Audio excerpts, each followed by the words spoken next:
అప్పుల కుప్ప. ఒకవైపు రాష్ట్రం చూస్తుంటే 9 నెలల్లో 97,000 కోట్ల అప్పులు చేసి, అంటే దాదాపు 1,00,000 కోట్ల అప్పులు. ఈ 1,00,000 కోట్ల అప్పులు ఎటు పోయాయి, ఎక్కడికి పోయాయి ఎవరు అడగండి. వీటి వల్ల ఏమైనా సంక్షేమ పథకాలు అందాయా, ఇళ్లకేమైనా డబ్బులు వచ్చాయా, అకౌంట్లో ఏమైనా డబ్బులు పడ్డాయా ఎవరు అడగండి. సూపర్ 6 మాట ఎవ్వరూ ఎత్తకండి. చంద్రబాబు ఇవ్వలేదని ఎవరు సోషల్ మీడియాలో పోస్ట్ కూడా పెట్టకండి. ఆ 1,00,000 కోట్లు ఎటుపోయాయి అనేది మనకు సంబంధం లేదు.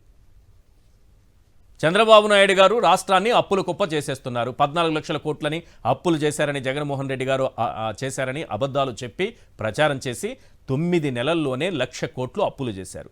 ఇది పక్కన పెడదాం. ఇప్పుడు ఇంకొక అప్పు ఉంది. అదే అమరావతి అప్పు, క్యాపిటల్ పైన చేస్తున్నటువంటి అప్పు. ఇప్పటికి తేలిన అప్పు దాదాపు 52,000 కోట్లు.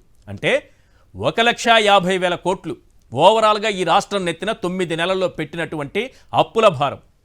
బడ్జెట్ అప్పులు, బడ్జెటేతర అప్పులు, అమరావతి అప్పులు సెపరేట్గా ఉన్న అమరావతి అప్పుల్ని ఒక్కసారి చూపించండి.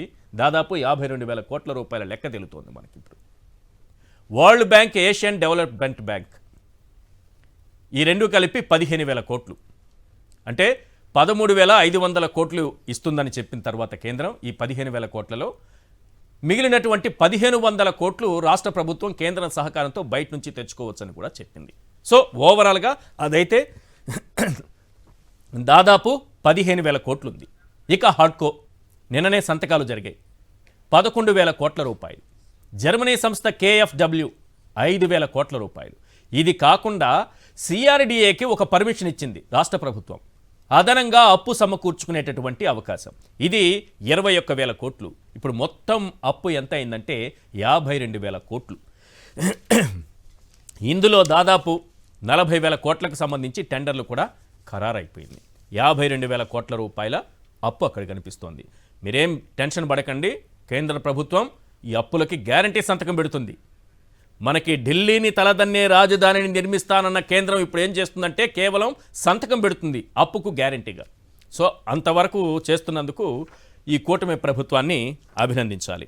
ఇక సెల్ఫ్ ఫైనాన్స్ ప్రాజెక్టు, దానికదే డబ్బులు సమకూర్చుకుంటుంది, దానికదే నిర్మాణం చేసుకుంటుంది, ఎవరూ పైసా పెట్టుబడి పెట్టాల్సిన పని లేదని చెప్పి దాదాపు 1,00,000 కోట్లు అప్పులు తెచ్చి అమరావతిలో పోస్తున్నారంటే అది సెల్ఫ్ ఫైనాన్స్ ప్రాజెక్ట్ అవుతుందా కాదా అన్నది ప్రజలు ఆలోచించుకోవాలి. ఇక అప్పుల భారం, వడ్డీల భారం మనం ఎలా కట్టాలనే దానికి సంబంధించి చాలా క్లారిటీతో ఉండాలి.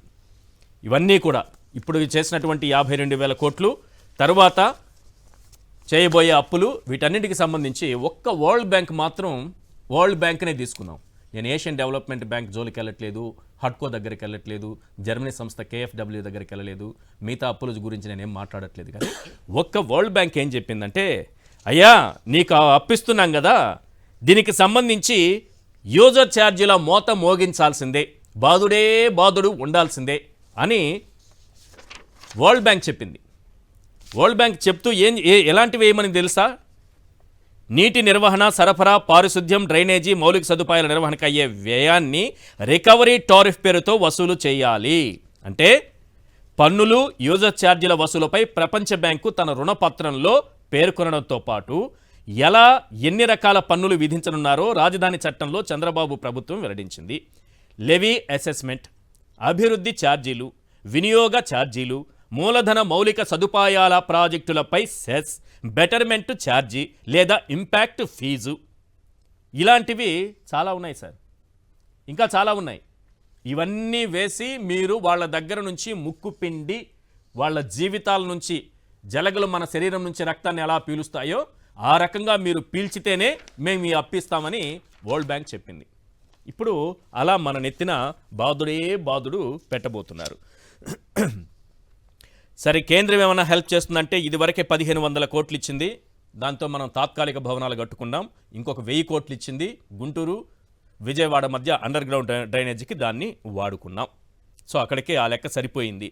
సో మీరేమన్నా మళ్ళీ ఇస్తారని ఎంపీ గురుమూర్తి గారు అడిగారు, మన పార్లమెంట్లో అడిగారు.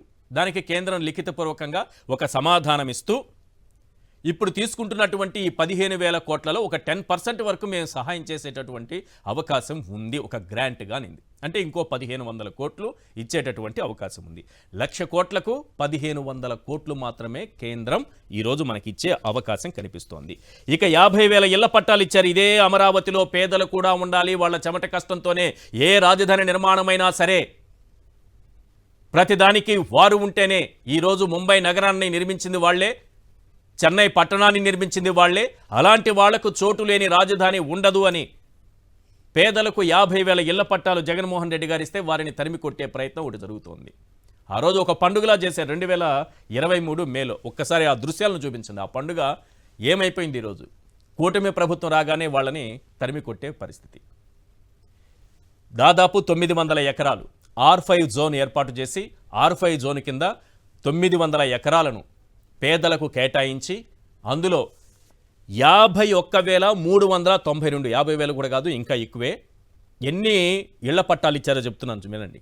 51,392 ఇంతమందికి ఇళ్ల పట్టాలు ఇచ్చి మొత్తం రోడ్లకు సంబంధించి అక్కడ ప్లాట్లకు సంబంధించి మార్కింగ్ కానీ రోడ్లకు సంబంధించిన ఏర్పాట్లు కానీ అన్నీ జరిగిపోతున్నటువంటి సమయంలో అనేక రకాల కోర్టు కేసులతో ఇబ్బంది పెట్టి ఇప్పుడు పూర్తిగా అక్కడి నుంచి తరిమి కొడుతున్నారు. మరి ఇది ప్రజా రాజధాని అవుతుందా? ఇక లాస్ట్ క్వశ్చన్, అసైన్డ్ స్కామ్ మనకు తెలుసు. ఎస్సీ ఎస్టీలు ఎంతో కాలంగా ఆ భూముల్ని వాడుకుంటూ ఉంటే మీకు పరిహారం రాదు, ప్యాకేజీ రాదని చెప్పి అమాయకుల దగ్గర నుంచి ఆ భూములు కొట్టేసి దాన్ని మళ్ళీ రాష్ట్ర ప్రభుత్వానికి ఇచ్చి అక్కడి నుంచి మళ్ళీ ప్యాకేజీలు పొందుతున్నటువంటి టైంలో వాళ్ళకి రిటర్నబుల్ ప్లాట్స్ ఇవ్వాలంటే అది డైరెక్ట్గా గతంలో ఎవరైతే అసైన్డ్ భూములు వాడుకుంటున్నారో ఎస్సీ ఎస్టీ రైతులు వారికి వెళుతుంది. ఇప్పుడు వారందరినీ పిలిపించి ఆఫీసులకు పిలిపించి మీ పేరుతో రిటర్నబుల్ ప్లాట్ వస్తుంది, ఆ ప్లాట్ను పలానా వాడికి నువ్వు రాసివ్వాలని బెదిరిస్తున్నారు.